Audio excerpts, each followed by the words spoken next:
Today we have an urgent bonus episode regarding the JFK records. We're a bit early for season 3, which starts on March 5th, but given the importance of these new developments, we really could not wait any longer to cover it. We're fortunate today to have my friend and co-author of the JFK Assassination Chokeholds, Andrew Iler, on the show. Andrew is the leading expert on the ins and outs of the JFK Records Act.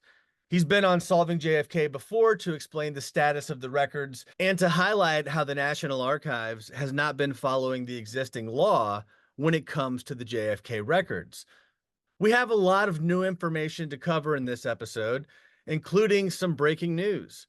We'll talk about where we are with Trump's executive order to declassify the files, the new congressional committee, the 2,400 new JFK assassination records just discovered by the FBI, and most importantly, the massive revelation that Andrew Iler and some other fellow researchers discovered when they recently visited the National Archives. Long story short, Andrew found a box and a half of ARRB final determination notifications at the archives. These documents ordered specific currently classified JFK files to be declassified long ago. But because of the way that the National Archives is storing/hiding, some would say, these documents, Andrew currently only has the tip of the iceberg. We'll unpack this breaking news and more with Andrew Iler next on Solving JFK. In Dallas, Texas, 3 shots were fired at President Kennedy's motorcade in downtown Dallas. The first reports say that President Kennedy has been seriously wounded by this shooting. The flash, apparently official, President Kennedy died at 1 p.m. Central Standard Time.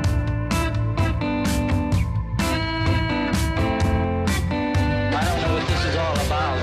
Dallas police this morning resumed questioning the man they have formally charged with the assassination of President Kennedy. I'm just a patsy. The man is Lee Oswald. Was Oswald acting alone, or was he a member of a conspiracy? Commission answers, he acted alone. I'm working on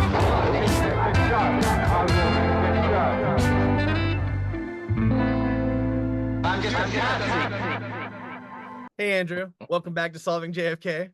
Good evening, Matt. Good to see you. Yeah, man. Appreciate you coming on. And I'm really excited just, for you to be able to tell all of the listeners the things that we've been talking about. I mean, kind of an exciting time in the world of JFK assassination research.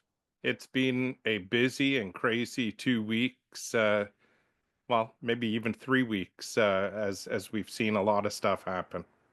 It seems like, 10 years of news has happened when it comes to JFK records disclosures since I stopped putting out episodes last season. So we have this brand new congressional committee, 2,400 new FBI documents that suddenly show up out of nowhere, an order from the new president who's known for his adversarial relationship with intelligence agencies.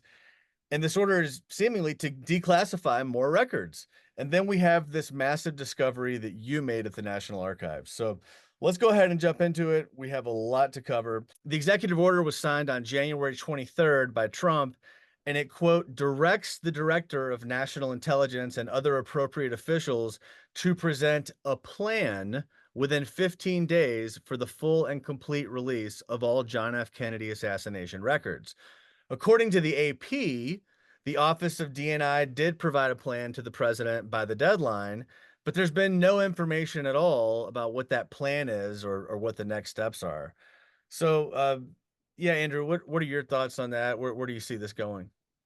Yeah, you know what? The news from January 23rd was pretty sensational when it hit the front pages. But again, like you said, it's a plan to have a new plan. And the fact is, we've had a very solid plan and process put in place since the 1990s under the JFK Records Act. And so anything short of an executive order that just completely releases the records I think is disappointing in reality. Um, I do like this plan better than the Biden and CIA transparency plans that were Right. put out in 2023 and 2021. Those plans did a lot of damage to the entire process that was set out in the JFK Records Act. No one's yet to see what the actual new plan is under the Trump executive order. But I think what we'll see is things slowly trickle out, and information about that plan probably will be made public in the next few weeks, I hope. Yeah. But really, it's another plan that's laid on top of multiple previous plans. And the fact is, the JFK Records Act is the definitive legal, um, legislatively based plan with a process to release all those records. So that's where we stand. AKA, we already have a good law, we're just not using it. That's correct. Okay. Now just a couple things that jumped out at me on this. The first thing that jumped out at me when I heard that, Trump wanted the director of national intelligence to issue a plan, I go, you mean Tulsi Gabbard? She's not confirmed. And indeed, she wasn't sworn in until February 12th. The report was due and was, according to the AP, turned over on February 7th. So that makes me wonder, who is the decider at the director of national intelligence that's proposing the plan? Is that person aligned with Tulsi Gabbard? Because regardless of what you think about Tulsi Gabbard's politics, she is interested in this case, and we know that because there's a picture of her walking around with James Douglas's JFK and the Unspeakable. So, do you have any thoughts about that? I know you're a Canadian, so I guess knowledge on the American government stops at the border, but that's not true because you're the literal expert on the JFK Records Act. But go ahead. Yeah, I've got a bit of a conspiracy theory on this one, Hey. Matt, and I'm not one to really dig into conspiracies. I mean, my main focus has been the law, as you know. Um, but I don't think it mattered that Tulsi Gabbard was not in her role as director of national intelligence. I think really, um, the JFK records that are being withheld are probably a bargaining chip. They're a piece of leverage that maybe the president has over the intelligence agencies, particularly the CIA. So I wouldn't really be surprised if President Trump essentially, in his executive order, said, "Hey, I'm giving you 15 days, CIA and intelligence community, 15 days to come back and make me an offer that I can't refuse, with respect to what you're going to do for me." Um, and so, out of that, I wouldn't be surprised if a large number of the most controversial files that are still being withheld stay secret after this plan is laid out for the public. Because, again, I see these assassination records as being a bit of a leveraged bargaining chip that the president can use. What do you think uh what kind of quid pro quo do you think that he would want from the CIA? I don't know. What do you think the CIA could do for him? I mean, clearly they have media assets. Um, They could call yeah, off the dogs in the media yeah. for a Well, while anyway. okay. I do honestly think that President Trump wants to be the president to release the JFK records, though. That being said, I think he wants to go down in the history books as a guy who finally let it all out. Because I think that would give him a place in history that so far, how many presidents has it been um, since? I mean, we're what, 11 presidents since JFK? Um, and they've all kind of kicked the can down the road and punted on the JFK record. So I do think Trump has an honest to goodness desire to be that one president to let it all hang out. My initial thought too, when I saw this news came out, everybody was saying that he had already ordered the full declassification and that everything was declassified. People are calling me, "What did you find? What did you find?" I'm like, "It's he ordered a plan, right?" So, now, so I have given him, I think some people think I've been unfair to Trump, in terms of, basically being very skeptical that anything's actually going to happen. But it is true that he's the only major party candidate in the race who took the position that he would disclose the files. So that's something. Order does call for the full and complete release. So we'll just kind of have to see, it's the questions, what's going to actually happen? Or, is this some sort of limited hangout, kind of like you were saying? Or is this something where we're really gonna let everything out? So we'll see. Finally, just one thing that this whole conversation has underlined for me, which is related to our conversation today, is we're only talking about files that the ARRB had. So, there's the 2400 FBI files we're going to talk about here in just a second. There's the whistleblower that came forward to Jefferson Morley saying there's this facility in Virginia where the CIA's got, basically like a cassette of some sort of audio recording of Oswald in Mexico City.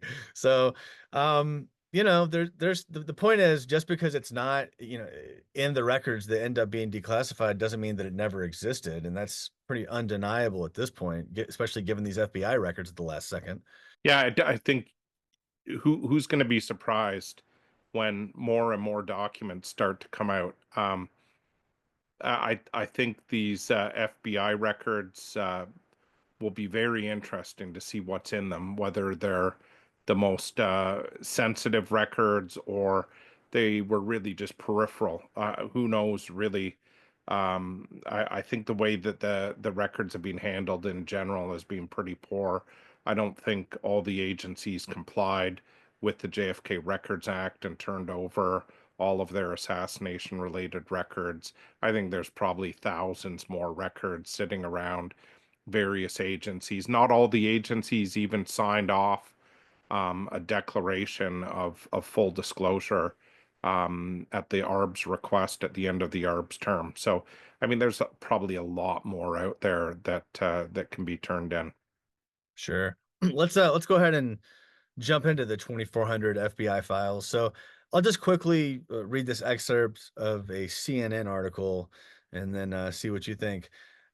The FBI said in a statement Monday that it performed a new search of records following Trump's January 23rd executive order, which directed the release of more documents related to the assassinations of JFK, RFK, and MLK. The search resulted in approximately 2,400 newly inventoried and digitized records that were previously unrecognized as related to the JFK assassination case file, the Bureau said in a statement. Since 2020, the FBI began collecting closed case paper files from FBI field offices across the country to be housed in its Central Records Complex in Virginia. The FBI said it can now more quickly comb through and find records as a result of the more comprehensive inventory and technological advances in automating its record-keeping processes. The FBI said that it's working to turn the documents over to the National Archives to be included in the ongoing declassification process. Now, my analysis of this, and I'd love to hear your opinion, Trump's order did not tell the FBI to do anything. So for this statement to make sense, it would have to mean that they're in the process of scanning the files in. And while they're going about scanning these files in, it happened to be after Trump gave his order that they then discover them, because they're not doing anything related to the order, because the order is just for the, DNI to make a plan. So how do you read that? Yeah, I actually think the first part of President Trump's executive order does urge and command the agencies to do a renewed search. The second part of the plan of the executive order does focus on having a plan to release the files. Ah, But I do, if you take a look at the first part, maybe you can pop it up for your audience. I do think it says that the agency should take a renewed look at what they may have. And so, really what I think with the FBI, what I would like to see is clearly there were some records, communications between J. Edgar Hoover and I believe it was the CIA regarding the Mexico tapes. And I know you and I have had some conversations in the past about the audio tape that came out of Mexico City, allegedly of Oswald. And I would bet that there are some FBI records that kind of confirm that J. Edgar Hoover and the FBI did actually have a copy of that audio tape at some point, which led to Hoover saying to President Johnson, yeah, that wasn't Oswald at the consulate. So Right. I would imagine those are some of the records that maybe the FBI has had withheld. There's about 14,000 pages of records that were ready back in the 1990s to turn over to the Assassination Records Review Board, but they were not turned over. And so they were kept by the FBI. They were known by the FBI and kept by the FBI and not turned over to the ARRB. So that's a real problem. I mean, someone's responsible for that, right? That's sounds like obstruction of justice. This sounds like something. Does this rise to the level that it would need to be included in an update in the second version of chokeholds? Yeah, I think let's find out what happened. I mean, if Congress is going to truly investigate, they should be digging into exactly why these known assassination records were put aside and not turned over to the ARRB, despite a law that said they had to turn them over. I mean, this is really problematic. Yeah. Version 2 or what is second edition? Yeah, second edition. Second edition. That's it. 2.0. All right, let's go on to the next topic. Task Force on Declassification of Federal Secrets. For too long, the American spirit has been dimmed by a veil of secrecy, by a government that has grown too comfortable in the shadows, denying us the transparency we deserve. But today, we stand at the dawn of a new era where the light of truth begins to shine through. A few weeks ago, President Donald Trump made a historic announcement.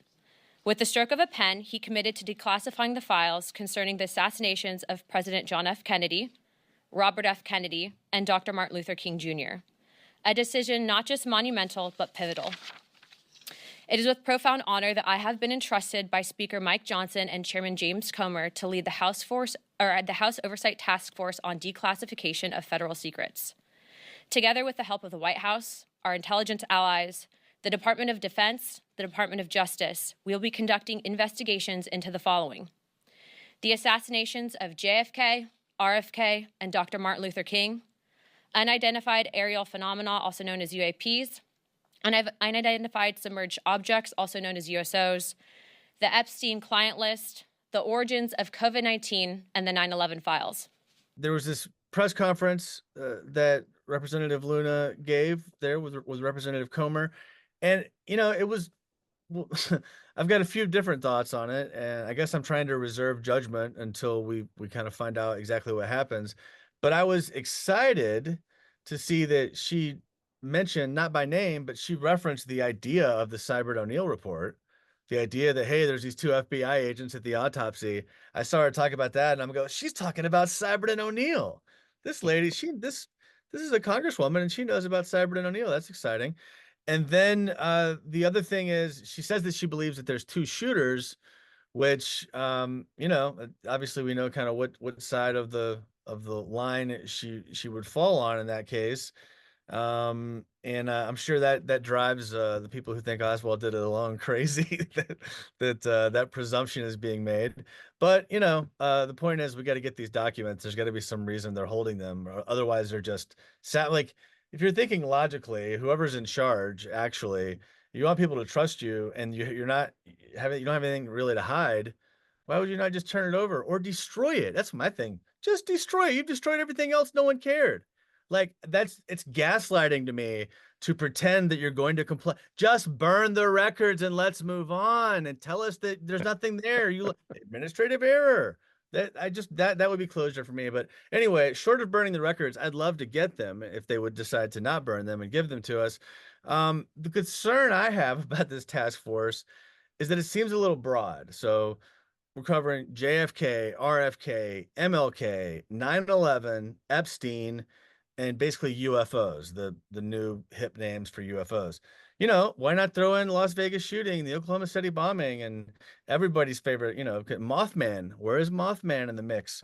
I and just to be clear, I'm not saying Las Vegas shooting or the Oklahoma City bombing are nonsensical. I'm saying how do you draw the line? I guess.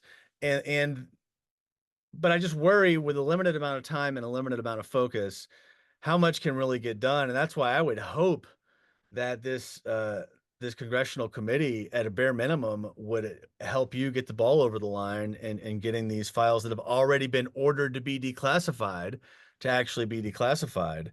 But anything that comes out of this, that helps us move the case forward is favorable. It's better than nothing happened at all. Your thoughts on the task force, Andrew?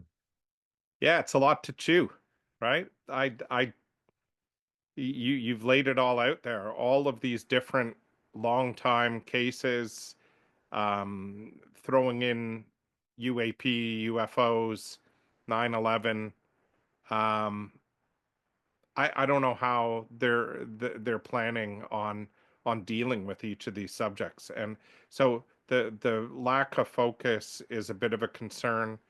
All we have really is hope that that they'll be serious about the job and that serious people are in the lead and are going to take the lead in this, because I don't think it gets any more serious than the assassination of a president, whether it's today or whether it's 60 years ago.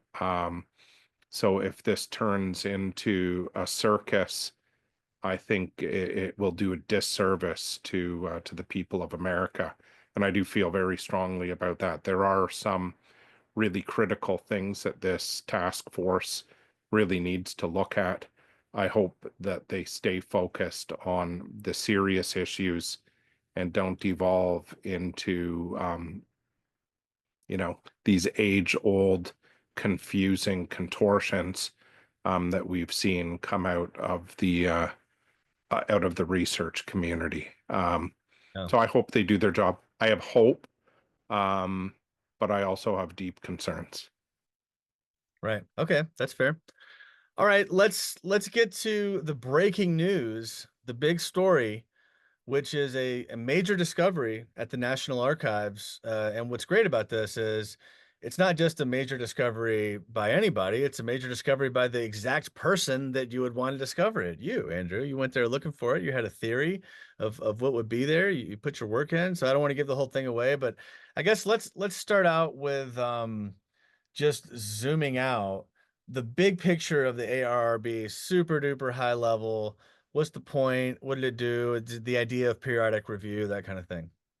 Yeah, the law was passed, the JFK Records Act, in 1992. It mandated the Assassination Records Review Board into existence, and it was in operation from 94 to 98. It had one job. It was, well, multiple jobs, but one big job: to collect, review, and release all of the records related to the assassination of President Kennedy. And over the course of its 4 years of existence, they collected millions and millions of pages of records. They reviewed each record, and in accordance with the law, they had to issue what lawyers know as an agency final order, disposing of each record and even each postponement or redaction within a record. So there's a little law or legal order for each withheld bit of information and each withheld record. And they were very specific with these legal orders. They ordered periodic review for some of them where the information was deemed to be sensitive and requiring further review to make sure that the criteria were still being met for postponement. And in many cases, they ordered the records released in full immediately. And then in a number of further instances, they ordered the records released at a future date. And these were specific future dates. And I can talk a little bit more about the actual orders that I found. But the fact is, these orders haven't found their way into the public, despite the fact that the Assassination Records Review Board created them in order to be public facing, so that these orders were part of the ARRB's work to create an enforceable and accountable process to release all the records. So ultimately, the ARRB was around from what, 1994 to 1998? Is that right? That's right. Yeah. And what we're talking about here are orders that were made during the time the ARRB existed. And they were saying, hey, we can't release this right now, but this is scheduled to be released at this date into the future, which is a date that we're not going to exist anymore, right? Yes. And so there are several of these orders that you found. We'll get in. I can't wait to unpack the story. But there are, you found a material number of these orders that have ordered the declassification of specific redactions, ordered the declassification of specific documents, and for whatever reason, those declassifications didn't happen. And one big reason is because it's been buried for all these years, and now you're just putting some sunlight on it, which is the best disinfectant, friends. So that's why, because there are ways to keep these documents classified. It's not just like the ARRB said, put everything out, right? There are legitimate ways that the government could argue that the documents stay classified, right? Three entities could release records. The originating agency could say, okay, these aren't classified anymore, release them. The second entity was the Assassination Records Review Board that had the authority under the law to postpone or release records.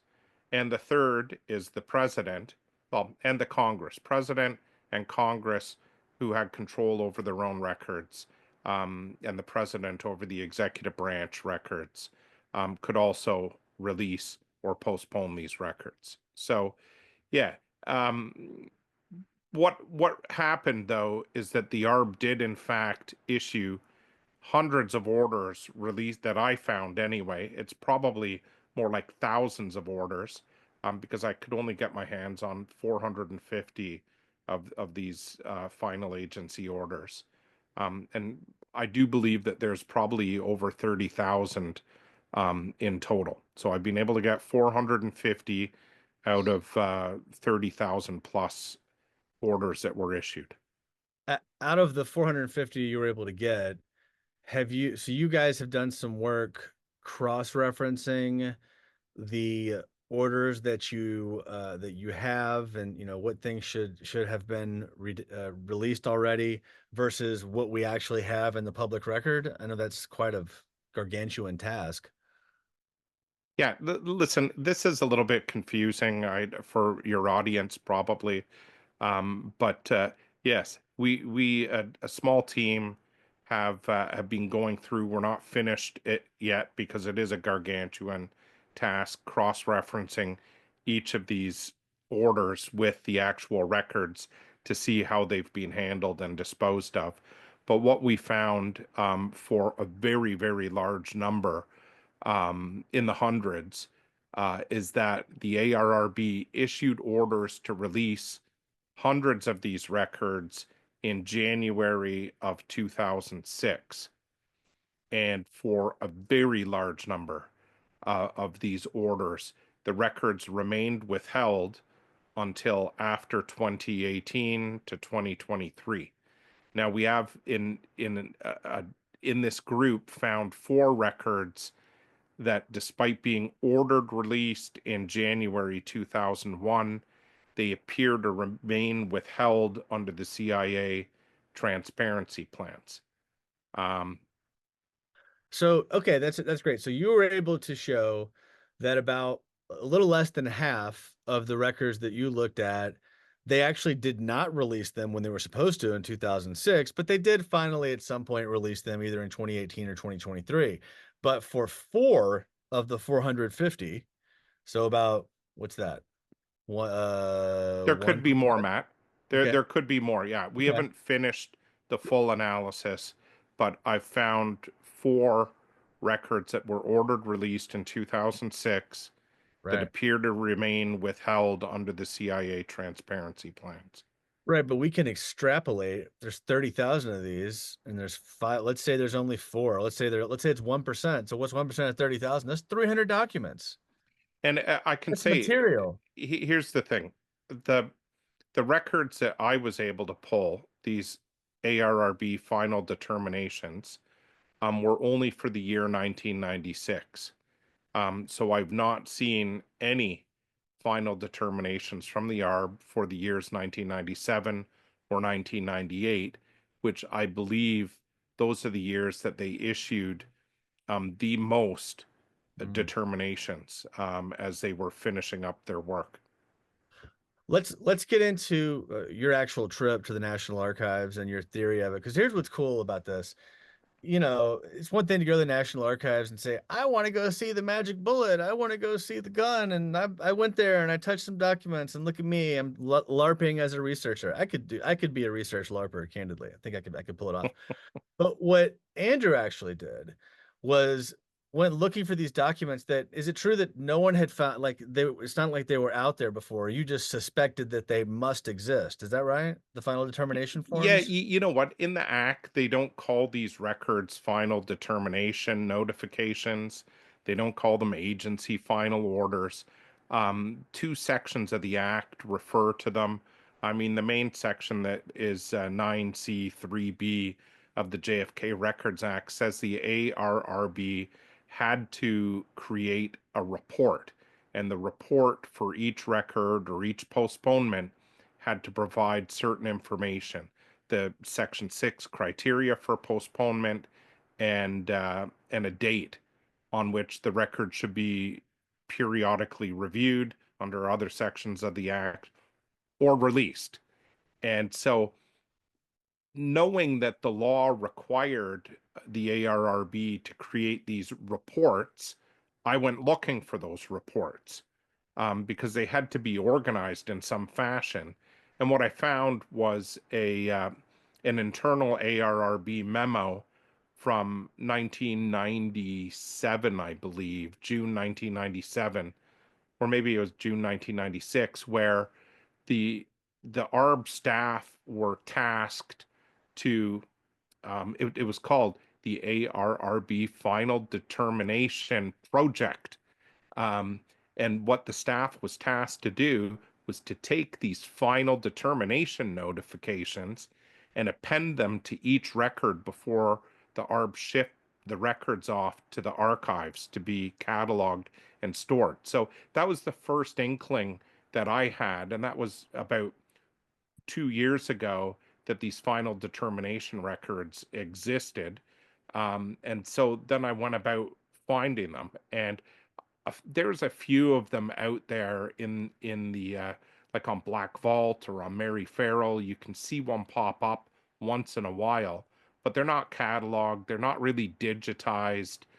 They're not indexed at the National Archives. You can't really search for them because they're not assassination records. They're internal ARRB files or internal ARRB documents, let's say. And so you just can't search for them. And when I was arranging my trip to the National Archives, I made it clear I wanted every single copy of an ARRB final determination notification. And I said, particularly for records postponed after 2017, and even more particularly for records that are still being withheld in the protected collection. I really drilled down, made Yeah. it clear what I wanted. I was flat out denied access to the records or ARRB final determinations for records in the protected collection or ones that are still withheld. They just said, no, you can't have those. And I will say, I've communicated with senior ARRB people. I don't want to name them on air, but they are senior people, and they've confirmed that they created these ARRB final notifications or final determinations to be public facing. There's no reason why they should be withheld. They were all transferred to NARA as they processed them at the ARRB, and they were all meant to be public facing as part of their accountability process. So you basically just you made an appointment, you asked for the protected files, they said no, and then you said, all right, well, let me let me see what you got for the other ones. And then what happened that led to you discovering the final determination notifications? I guess I'm looking for the binder clip story, Andrew. Yeah. Yeah. You know what? Listen, I do have to say that the people at National Archives are very professional, and they're helpful to a certain extent. So I did an advance request for all of these documents. When I got there, they wheeled out a cart with about 16 boxes, gray boxes. I sent you a photo. Maybe you can post one up to show what a NARA box looks like. And so as I was going through from the top and down, I went through about 12 boxes, and not one of the first 12 boxes had any copies of any final determination notifications. And I was pretty depressed because I traveled all the way from Ontario down to College Park, Maryland, for 3 days to make copies of these records, and I couldn't find any. I did get to the 13th box, and I opened it up, and the box, as your viewers will see from the photos, the box was labeled press and public contacts.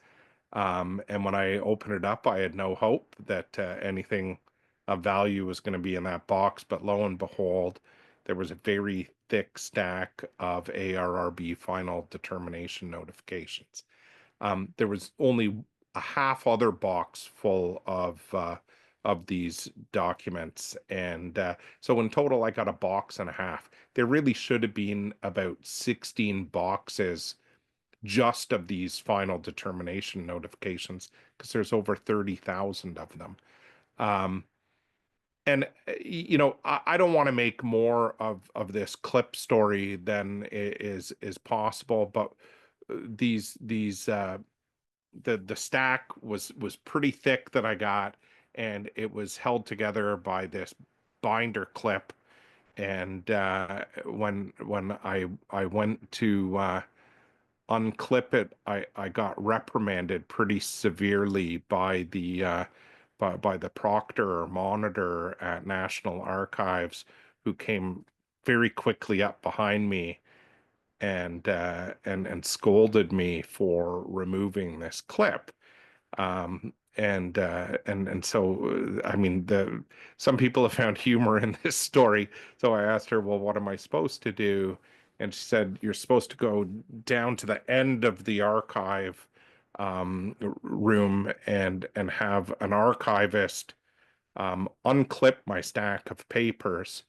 And then they would put the stack of papers in a new folder, which will become an internal folder instead of a clip.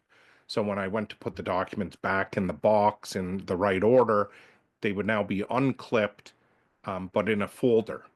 And so I thought to myself, well, how long has that been the policy at archives, that researchers aren't allowed to take out a little springy clip from the record? So I went and I asked one of the senior archivists on the floor, and they said that's always been the policy here.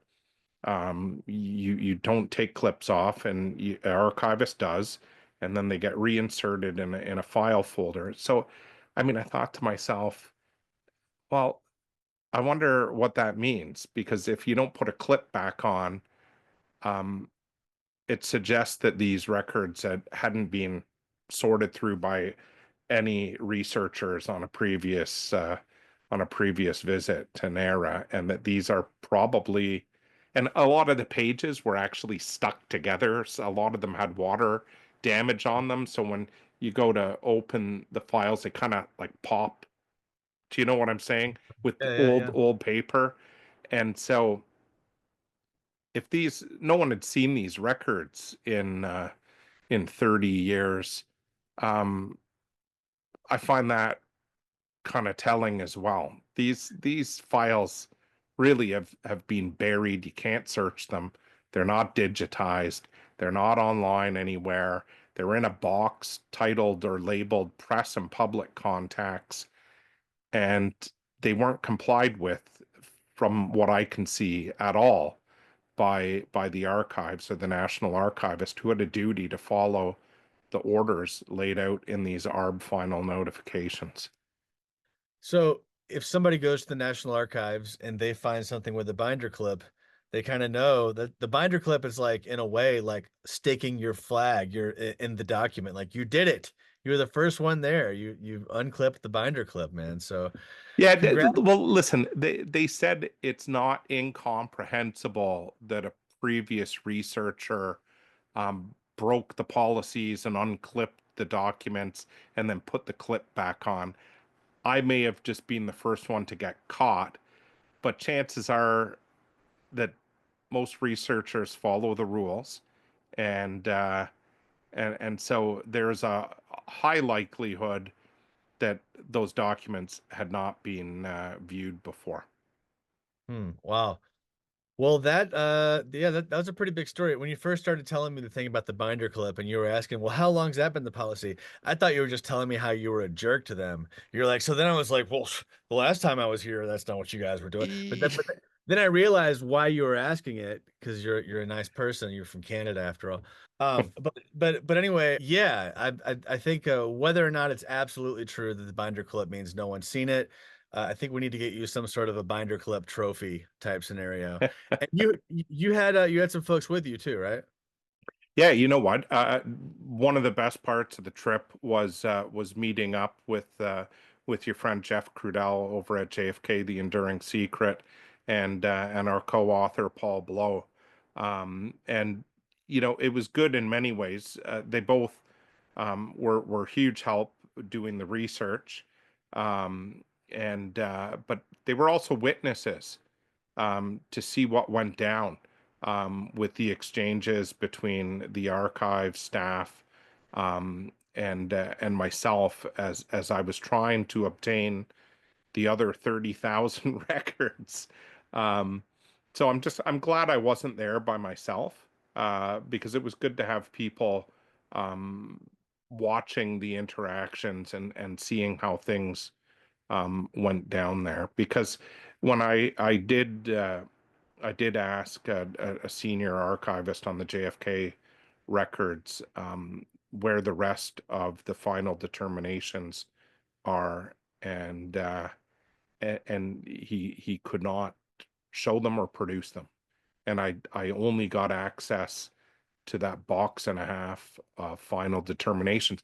But I will say this, Matt, there's always ways to be tenacious, and I have found alternate routes to get my hands on even more of these final determination notifications, because I read a subsequent part of the Act. I believe it's 9F3G, and yeah, the Act is just so wonderful. There's like little One of my favorite sections is really. there's little crevices in the Act, and um, every single year that the ARRB was in existence, they had to file an annual report. And in their annual report, they had to include all copies of all final determinations that they issued for that year. And so I I looked it up, and sure enough, I could find two reports for 95 and 96. And I called the Library of Congress because the ARRB was mandated to send copies to both the House, the Senate, the President, and the National Archives. And Library of Congress did not have a copy of this, of any of the reports. But a very nice librarian at the Library of Congress said, oh, Quinnipiac University in New Haven, Connecticut has copies of the 95 and 96 annual reports. So I contacted the law library at Quinnipiac, and a very lovely reference librarian provided me with copies of both the 95 and 96 annual reports, with hundreds and hundreds more final determination notifications or final orders. Well, so you just need 97 and 98 then. That's right. Cool. Yeah. All right. So let me ask you this: what did you? It's a little in the weeds, but I'm curious. So this is very in the weeds. Yeah, I'm sorry to your No. audience. I mean, when you look at the fact that really thousands of legal orders to review and release the files seem to have been suppressed and not followed, and not complied with. I mean, that's what it boils down to. The box and a half that you got, what were the search terms that you gave them that yielded that box? And can you back into how you could go about getting the 97, 98 based on the same thing? Or is that, I'm just curious, like, did they just accidentally give it to you? Did you go, give me everything you got from this slice of time, or what? Yeah, not to add even more confusion, what I was looking for are final determinations.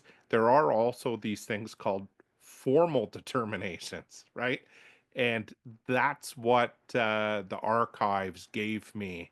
Like, the preponderance of materials that I got were these formal determinations, which are just columns of numbers that don't provide any real useful information. And I do think probably they gave me that box and a half not knowing what was in it, because it was completely mislabeled. So But I did you wouldn't be ask for press like, why would they give you a press context box? You didn't ask for that. No, I didn't ask for press and public contacts. Look, they may have given it to me because it's in there, but when I asked the archivist, well, where are the other 30,000 of these? These are the ones that I'm looking for. These ones. He did seem a little taken aback, right? But Yeah. I don't know. I don't know. Probably Listen, brought a binder clip to put over your lips.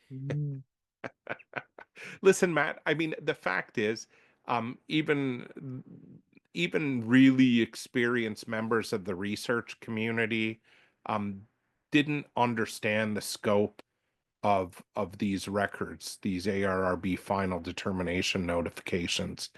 And when they realized both the legal implications of these records and the number of these records, it's become a bit of a concern, I gotta say. Yeah.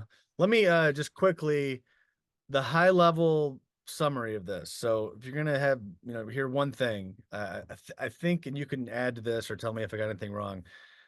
Here's the main thing you need to know. The ARRB had these final determinations, and they should have been made available to the public from the outset. They should have been scanned and put online, because these were orders for when the documents are supposed to come out. Instead, they've been hidden, and most remain hidden, although Andrew just told us that he was able to get pretty much half of them from Quinnipiac, so that's pretty awesome. But this has led to documents that were already legally declassified still being classified.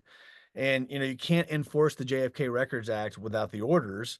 And these final determinations, we could say, are charitably they were lost, or administratively, we could say the administration. Yeah, sure, the administration's poor. But in reality, no matter what you want to call it, they've been hidden from the public. The ARRB used a software to make sure that they managed this huge task. It was called FastTrack, Still, those documents are mostly not publicly available. That's a question I have for you, Andrew, about FastTrack. So they had software for it. Did they just stop using it? I mean, is there an explanation for how it just stopped working? Did someone just pull the plug? I don't understand. Any Yeah, when idea? the ARRB started up, I mean, it when you think 1994, computers, the internet, things were really just getting rolling, and they created this proprietary software because the job that they had to undertake, reviewing and making decisions, like millions of decisions on these records, they needed something to like diarize, like a tickler system, to diarize when actions needed to be taken. And this fast track system was really unique. And it was proprietary to the ARRB. And they integrated everything very, very quickly in 94 and 95 to make the best use of this software. And I don't know what happened once the ARRB wound up. You would think that archives would take the system and use it to do their lawful mandated work of periodic review and releasing these documents consistent with the ARRB borders. But I don't know what happened. I can't say one way or another. And I do like were these records actively hidden by archives? I can't say that. Okay. But what I can say is that they were made very, very, very difficult to find. And even when you request them, they won't produce them in large numbers. And I mean, to the best of my knowledge, no one has copies of the final determinations for 1997 and 1998. And it's presumably neither Trump nor Biden were aware of these final determinations. They just did the omnibus, bulk delay of all these documents. So is that true, you think? Yeah. So I've read a lot of the correspondence between the archivist and President Trump and President Biden. I've certainly read the Gannon memo from 2017 that initiated the first postponement after the deadline to release all the records. And from what I can see, no one advised President Trump or President Biden that the ARRB had made detailed orders, including many orders to release the records in 2001 and other dates prior to 2017. So one has to wonder what either president would have done had they known that there were already existing orders that weren't appealed by the agencies back in the 90s when they should have appealed them. What would either of the presidents done? I don't know even if President Trump realizes to this day that that he wasn't given the full picture of these record releases. Yeah. So bottom line, lots of currently classified documents that have already been ordered declassified. You said a huge, about half of them were supposed to be declassified in 2006. They didn't end up getting declassified until 2018 or 2023. And then another smaller number, but about 1% of the documents so far are ones that still are classified and have already been ordered to be declassified. Do we think, I guess I want to quickly ask you your thoughts on Trump firing the archivist and whether or not anyone at the National Archives is even aware of this, and what's your plan to go about making them aware of this? Yeah, I mean, I've done quite a bit of outreach to leaders in the research community. I've met with a congressman on Capitol Hill to discuss this and other issues of non-compliance with the act. Um, I mean, at the archives, it was pretty clear what I was looking for. And I would be surprised if the senior JFK archivist there isn't abundantly clear what these records are, what they represent, the legal ramifications. I'd be surprised if the archives isn't fully aware of this. I have put in subsequent requests for the 97 and 98 documents. I've not heard back.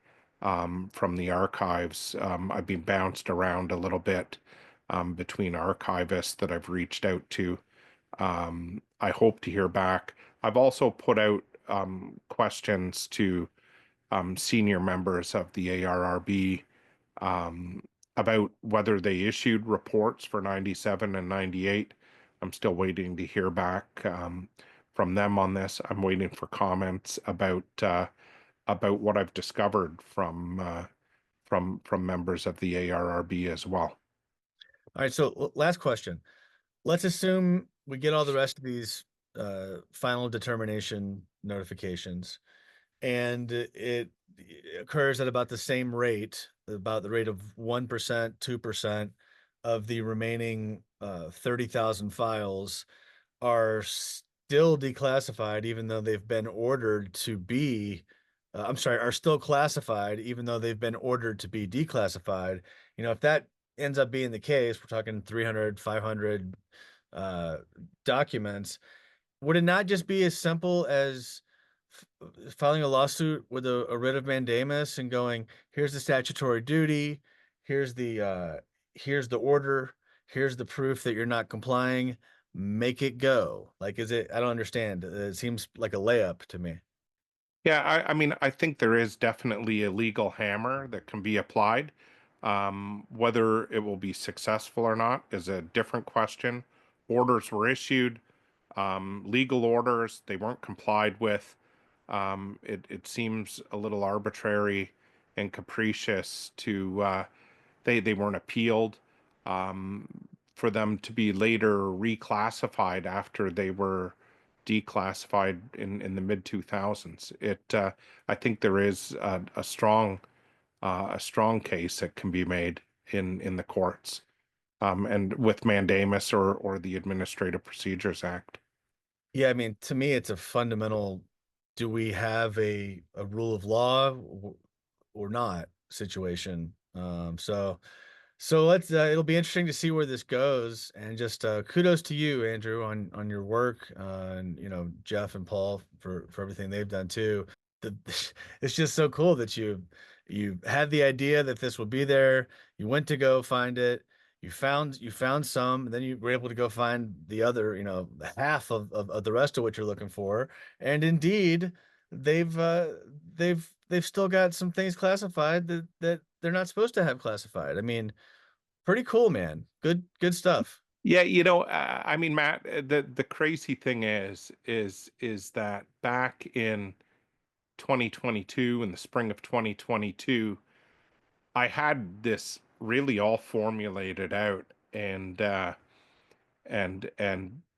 although I didn't have the real details of the final determinations from the ARRB in my hand, the theory was so strong that I'd fleshed it out in writing, and along with the ministerial duties of the archivist to comply with these final determinations. And so this has been what, like a 2.5 year process to end up getting, well, now maybe even thousands of these records in my hands. And I mean, one of them that I took a look at was the ARRB final determination for the Lopez report. And there Wow. were like over, I think, 260 postponements in the Lopez report alone. Um, it's pretty wild when Can't you imagine actually, why. yeah, when you make the connection to how the ARB disposed of each of these records, and then to see how they've actually been handled, it's eye-opening.